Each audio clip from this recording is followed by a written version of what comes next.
This should be played at high volume. This should be played at high volume. This should be played at high volume. Preferably in a residential area. The following thoughts on Hoppe Hour do not represent Cox Media Group or its sponsoring. Anything you hear may and will be used against you. Thank you. Voted as best local podcast in Tampa Bay by the Creative Loafing. You're listening to Hoppe Hour. What up? What's happening? This is Hoppe Hour. I am your host, Ryan Hoppe. And this next comedian that's on the phone is one of the funniest in the game right now. I got to see her when she was opening up for Pete Davidson back in August at the Tampa Improv. On the phone line is comedian Erica Rhodes. What's up? Hi. How's it going? I was thoroughly impressed with your comedy at the Tampa Improv, but I don't know if you remember the show. The crowd really didn't like a few of the jokes you made about sex and then about your voice, and it was odd. I was like, you're going to a comedy show. That's funny, you know?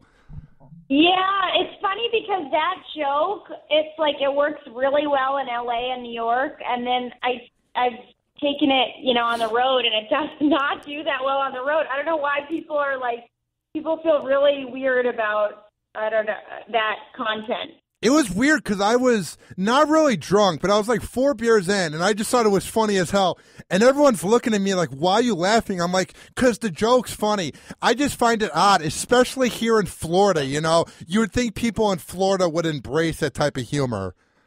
Yeah, I was like, really? Is this edgy? Because in LA, I'm not really considered that edgy, How would you describe your comedy for people that haven't seen you yet? It's very personal and autobiographical, and I sort of play with the perception of sort of a dumb blonde with a high voice, and my jokes are kind of smart, but it's sort of under the guise of someone who seems a little ditzy, so it's sort of like it's a little bit paradoxical.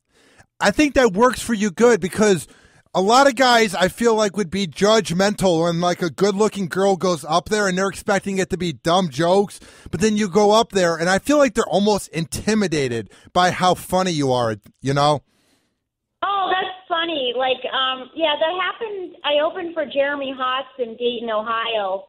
And he told me he thought the same thing. He was like, he's like, it's a small town, and they're, it's like you're smart and cute, and they don't know what to think, and so yeah. Sometimes it's a little bit hard. It's a little bit of an uphill battle if they don't get me right away. What did you think of Dayton? I lived in Cleveland and I worked in radio there, and you meet some of the oddest people in Ohio. What was your time like whenever you're there? Oh yeah, Ohio was really weird. I made the mistake of taking the bus from Columbus to Dayton. You got to know better than that. You can't be doing that, Erica. It was really shady. And so I'm on the bus with this guy who's like covered in tattoos, points to this other guy who is like sort of in like sweatpants or something, and he goes, "Hey, see that guy over there?" I was like, "Yeah." He's like, "He just got out of jail." And I was like, "Really? How do you know?" And he goes, "Because I just got out of jail." No. Did I not get out of jail on this bus?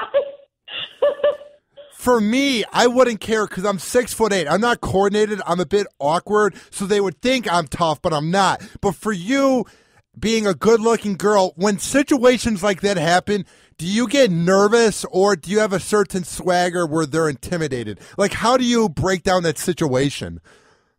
Oh, I'm like too nice to everybody, and I think that, but I think maybe that sometimes works for me. Like the other day, I got a flat tire. And I was trying to fill it up, which I have no idea how to do. I don't know how I've lived in L.A. for 9 years. I still don't know how to fill up a tire with air, like at the gas station, you know? So I asked one guy to help me, and he was, like, really sweet, and he was helping me. And then another guy walks by, and he's like, "Oh, you can't drive on that. You got to change the tire. I'll change it for you." And he changed my tire and, like, was really helpful. And I was just like, okay, I do this sort of damsel in distress thing well, where it's like they want to take care of me. It's like they're not intimidated by me. It's more like, oh, we need to, like, look out for her.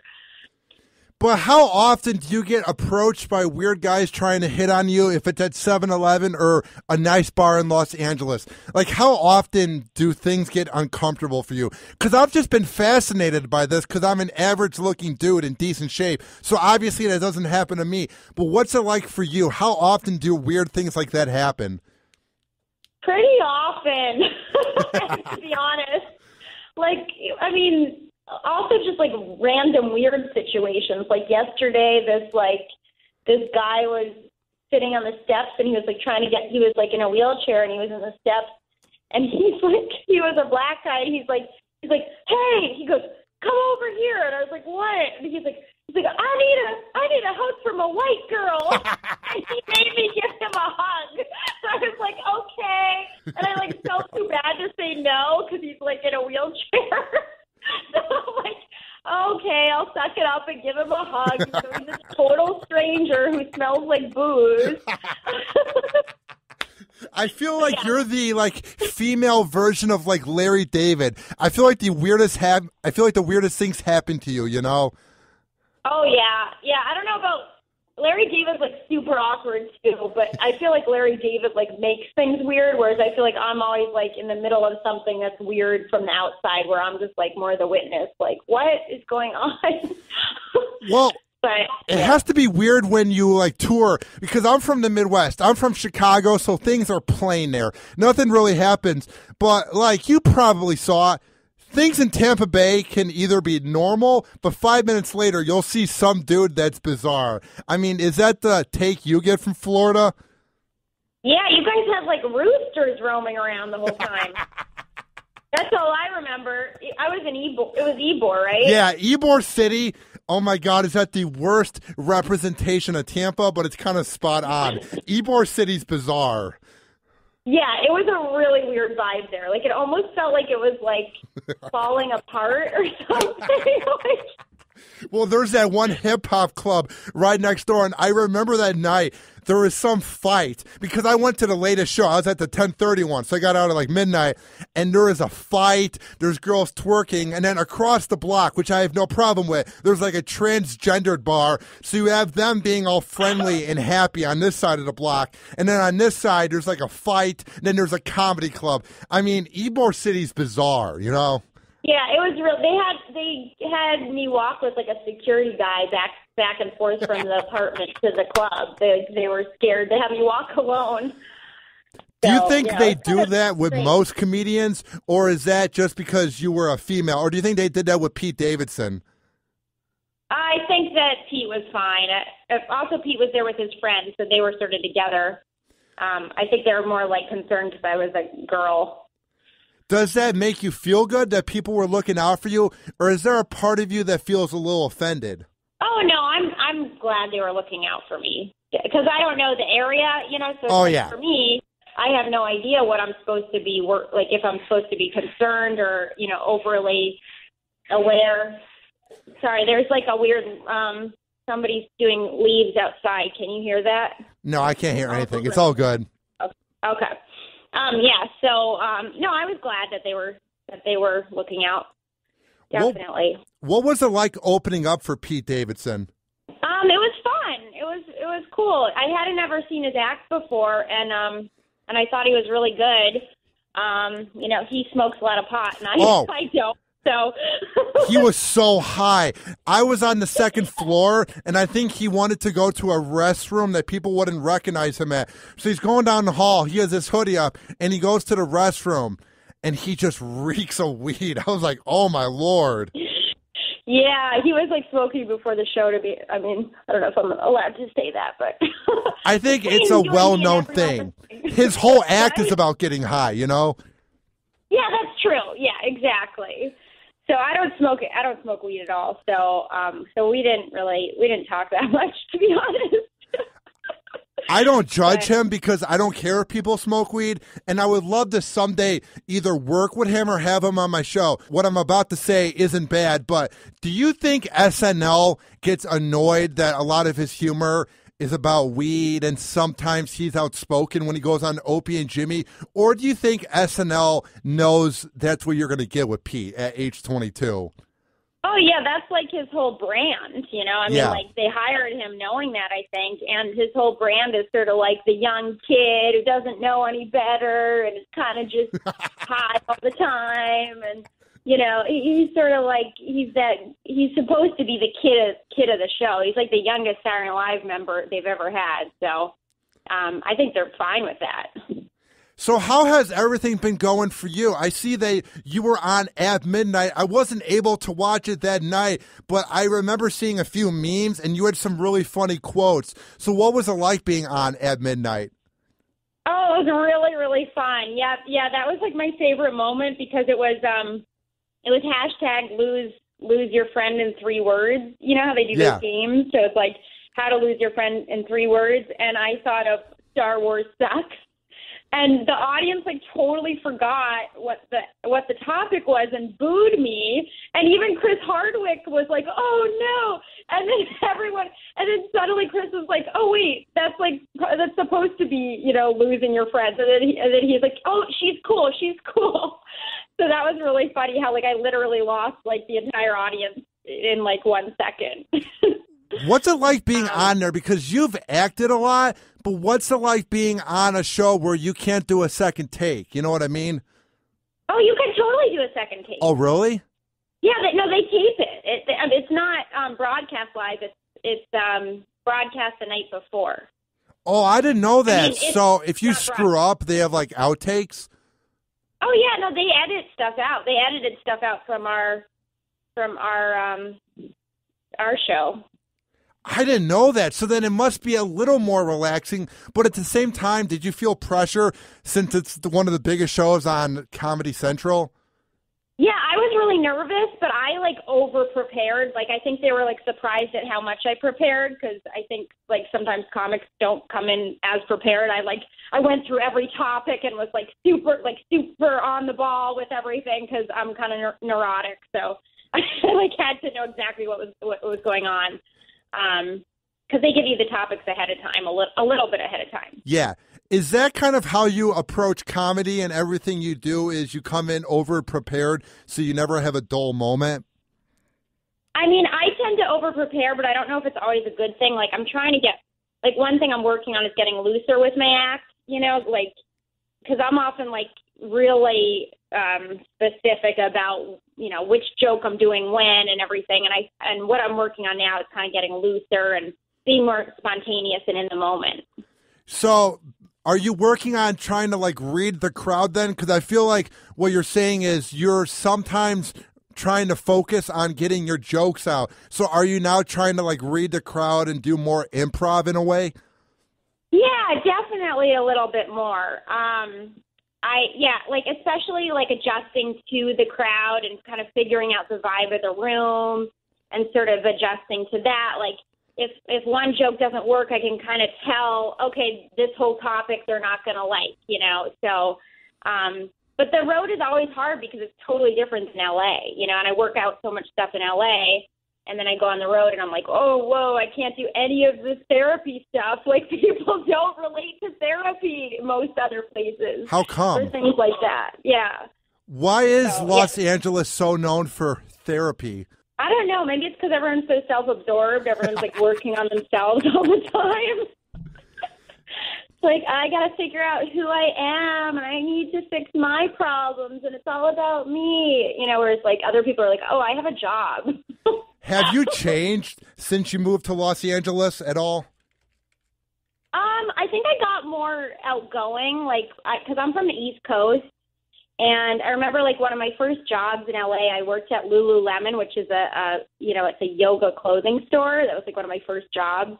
And I remember, like, that my manager there kept being like, you need to smile. You need to be, like, more outgoing, blah, blah, blah. And I'm like, well, that's not really me. And she goes, well, when in Rome, like, you better adjust. I was like, I'm from, like, New York. I'm from Boston, but I was living in New York before.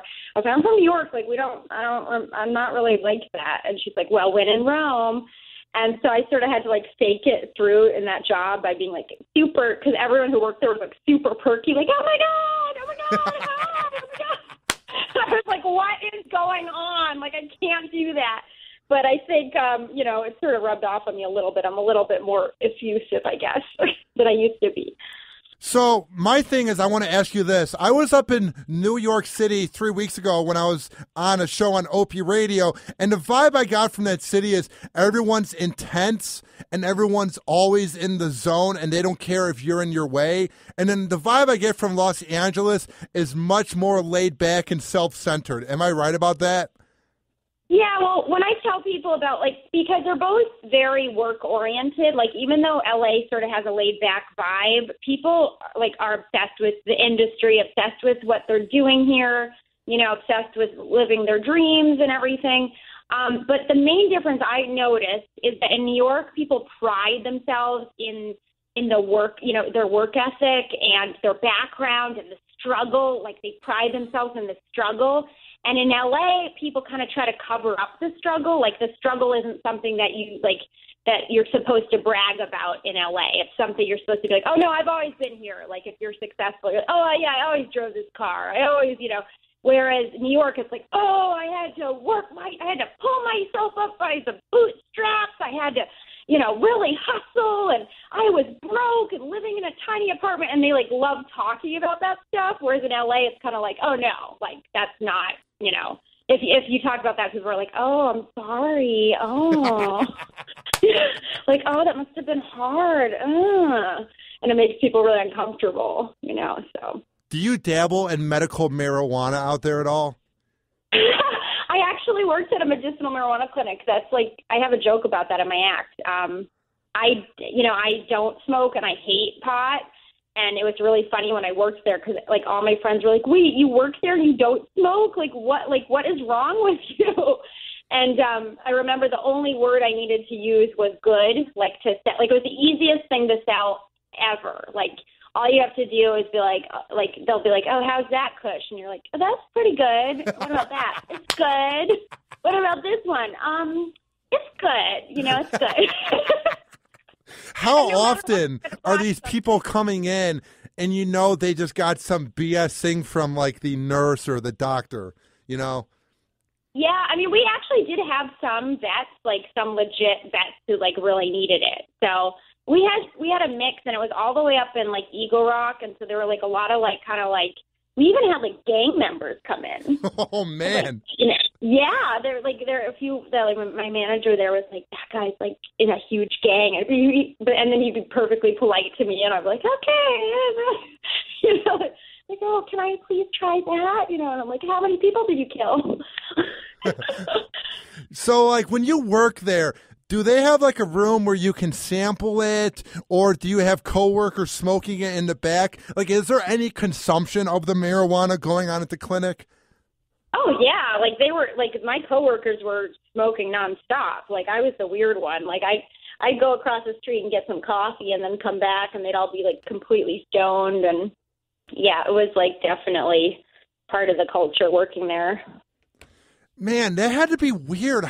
Out of all the jobs you could do in Los Angeles, was this just one that paid well or that was easy to get? Because I can imagine if you hate pot, Erica, how could you deal with that smell if you don't like it? Oh, yeah. No, I started to really hate it, but it was the easiest job ever. And I just sort of fell into it because I had told a friend I needed a job. And she's like, oh, my boyfriend owns this, this medicinal marijuana clinic, and I could probably get you a job. So I just sort of fell into it.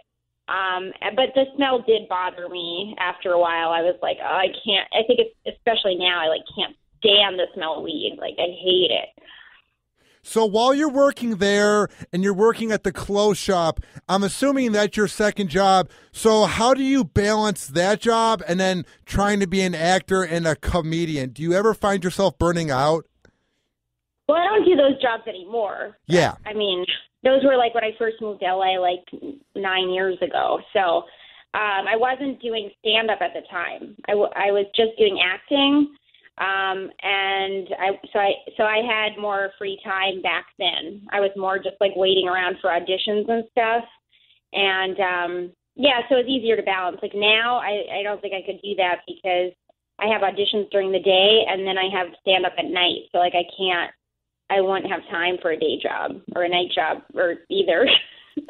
How do you find the auditions? Do you have an agent that tells you? Do you have friends? Is there a website you go on? Like, how does someone that lives in Los Angeles, how do you find out about these opportunities? Well, I have an agent and a manager now. But when I first moved here, I would use this site called Actors Access and another site called LA Casting. And those were the ones that were like not as high level, and more normal people can get on those, like people who don't have representation yet. So I got a lot of like little jobs off those things before I got a manager and agent. So you've been on the show Comedy Bang Bang. You're going to be on Modern Family. Does it ever seem surreal, or do you get used to it, Well, I think you're always looking for like something bigger. Like, the biggest thing I've done now was Modern Family, which was just a guest star role. And so now I'm like, oh, now I want a bigger role, like now I want a series regular on something. So I feel like it's like never enough. You're always like, oh, what's the next thing? Like, so. Yeah. Isn't it weird when you have sort of an accomplishment? Like I've had Danny Bonaducci on the show, DJ Who Kid. I went up to New York City, but you almost get used to the success and it makes you more hungry. You know what I mean? Yeah, well, it's weird because I don't feel successful. Like people keep being like, well, you're doing so well. And I'm like, really? Like, I don't feel it, So I think that's the problem is like, if you're ambitious, it's like never going to feel like you're never going to be satisfied. You're always going to be like, really? I'm not doing enough. I'm not where I want to be. I'm not, that kind of thing. Like, I haven't done that stand-up show, or I haven't done this thing, there's always something that you're like looking like towards. You know what I think you should do? I think you should begin meditating. I know it's cliche, but I've been doing it, and it makes me appreciate what I've earned because I get the vibe that me and you are very similar. We're very hardworking and passionate about what we do, and we're never happy enough. You know what I mean? Yeah, I've been thinking about that too because but the thing about meditation that's hard is like whenever I like try to meditate, I like just fall asleep. Like same with me. It's so hard for me to sit there and like not think anything without getting really tired. And it's weird too. I know it's supposed to like relax your mind, but it also is odd because you're just sitting there and your mind is racing and it just makes you overthink at times, Yeah, I mean, I can meditate like after a yoga class, like when I'm already sort of like focusing on my body and my breathing. But it's really hard for me to meditate just like in my apartment. I'm just sitting there like, there's something I should be doing. Like I can't sit still. So what are some things you do in your free time so that you don't burn out from all the comedy and acting that you're doing? Like for me, I work out and I play Xbox when I'm not doing radio. What are some things you do? Well, I do try, like, I kind of fell off it for a bit, but I do like Bikram yoga. Right now there's, like, all this stuff going on because of, like, the sexual harassment, like, accusations of Bikram. I don't know if you've heard anything about that. But it's, like, my favorite kind of yoga, so, like, the other yogas I don't really like. Like, I don't like doing downward dog and all the inversions and stuff, so Bikram doesn't have that, and I like that kind of yoga. And it's in the heat, so it, like, really relaxes my muscles and everything.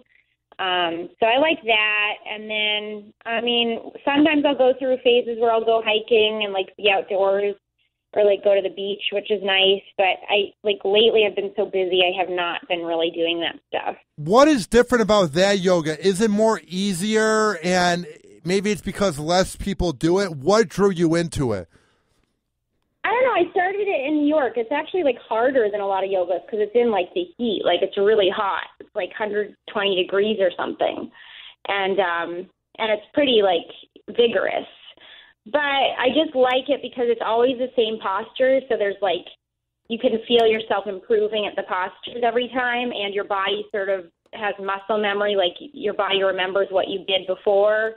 And I feel like every time I do another yoga class, it's always different, and it's always, like, a different teacher with a different style, and, like, I feel like I can't ever, like, get a handle on the technique of it. So have you ever had a really creepy teacher, though? I imagine at times that happens.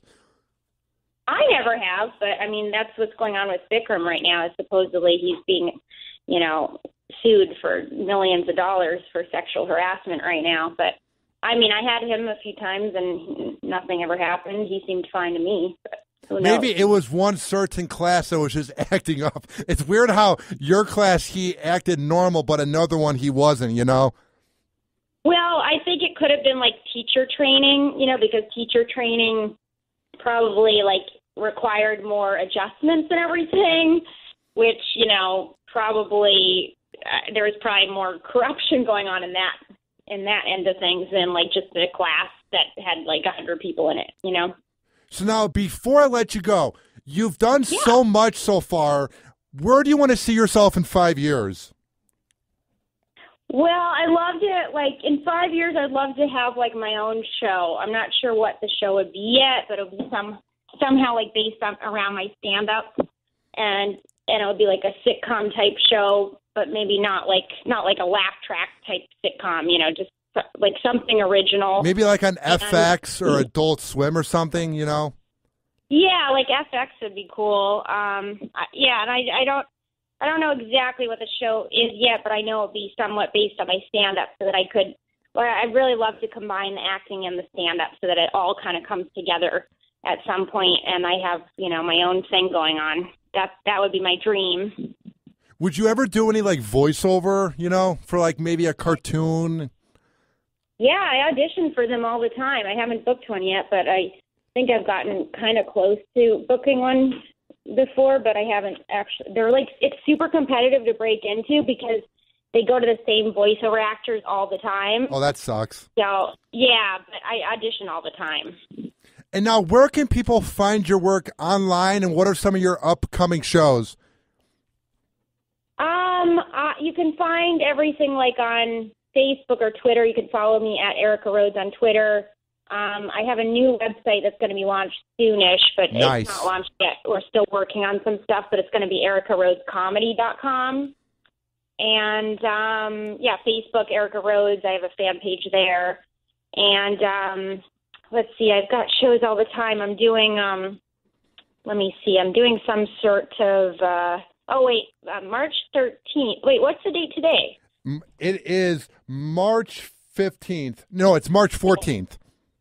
14th. Oh, okay. I'm producing my own show now, too, which is called the Nightlight Comedy Show, and I do it at this place called Circus of Books, which is actually a gay porn shop. Are you serious? Yeah.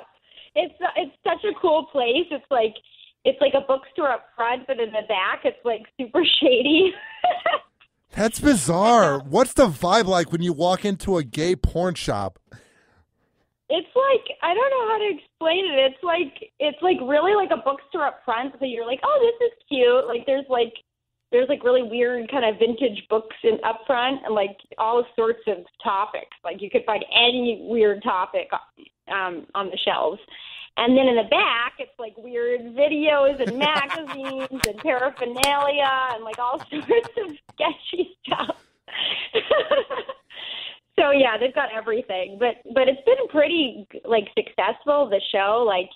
I had Maria Bamford on last show and Byron Bowers and Annie Letterman, Andy Haynes, all sorts of really great comics have been on it. And I'm doing it every other Monday. I might switch to once a month because it's a lot of work. Yeah. But yeah, so I've been doing that, and it's at Circus of Books in Silver Lake. And I'm doing a charity fundraiser on Sunday the 27th at 8 p.m. And the show is called Cowboys and Turbans, and it's at 2813 Sunset Boulevard. I'm looking at it right now, so I'm this is exactly where it is. 2813 Sunset Boulevard, if anyone's in LA. If you tweet it out and I see it, which I'm on Twitter all the time, I'm an addict of social media, I'll be sure to retweet it. So thank you for coming on Hoppe Hour. I really enjoyed seeing your work in Tampa Bay, and I predict that in 5 years you will have that sitcom on HBO or FX. Oh, thanks. So keep up the good work, and I would love to have you on again. I'd love to be on. This is really fun. All right, thank you, Erica, and have a good rest of the night. Okay, you too, Ryan. All right, bye. Okay, bye. Hoppe Hour. Hoppe Hour.